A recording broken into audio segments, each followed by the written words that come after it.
Hey there, it's Requiem's Dawn, and today I'm starting up my Let's Discuss type of videos with kind of a big format change as to how I'm doing them.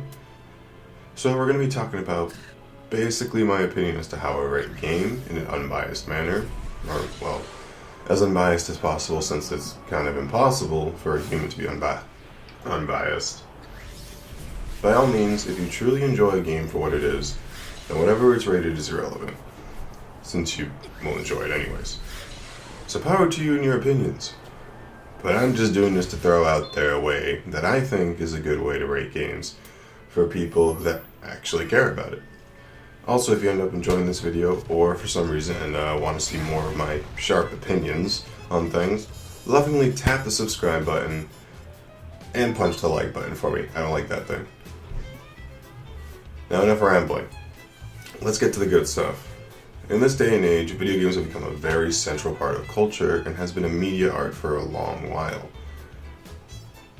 Now, I'm not very connected to the outside world, so what games people consider good is kind of off my radar for the most part, but I've played so many games from so many genres that I can at least make a simple way in how to rate them. I'm going to say this right now that this rating does not count for heavily multiplayer games like Overwatch and Call of Duty Black Ops 4, which I'm not going to touch my opinions on those because that would be a video all on its own. Normally, when people mention games, I feel that there's a stigma that makes others think of a mindless shooting and violence type of thing, which is quite rude to the majority of gaming industry that pumps out masterpieces that anyone can enjoy pretty often. As for the actual rating system I'm presenting, it's comprised of a trinity of parts: story, gameplay, and aesthetics. No matter which of these three you find the most important for you as a gamer, for me it's story.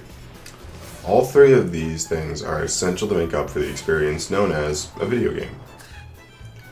If we were to score games out of 10, then I'd say each of these aspects is worth 3 points each, with the final point just being for games that achieved even further beyond with each of these aspects. Also, for story, it has to be something in the game itself that is at least comprehensive. Lore is perfectly fine, but for games like Overwatch where the story is generally told in outside sources, I don't count it. And for games like Final Fantasy XV where the story is broken up into multiple sources along with the game, may potentially dock points depending on how annoying to follow that makes it. Now to go through each aspect individually and hopefully briefly, we'll start with story. It doesn't need to be some massive story with twists and turns around every corner to be a great story. Those things, in fact, tend to detract from the story since they aren't always easy to handle.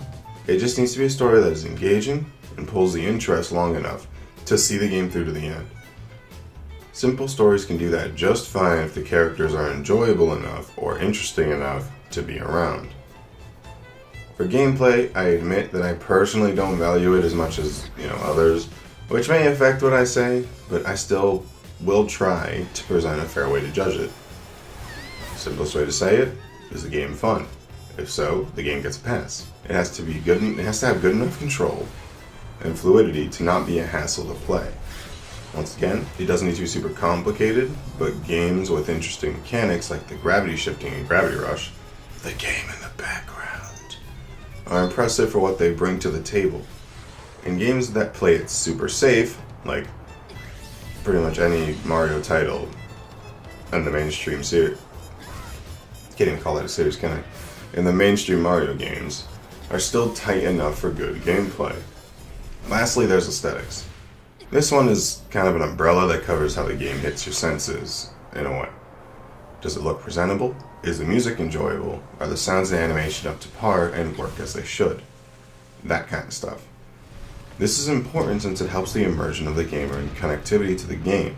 The graphics don't necessarily have to be cutting edge to look nice. The game's just gotta look pretty with what it's got to show off. So there you have it, a simple rundown of how I think games should be rated. Now you see why I didn't include games like Call of Duty Black Ops 4.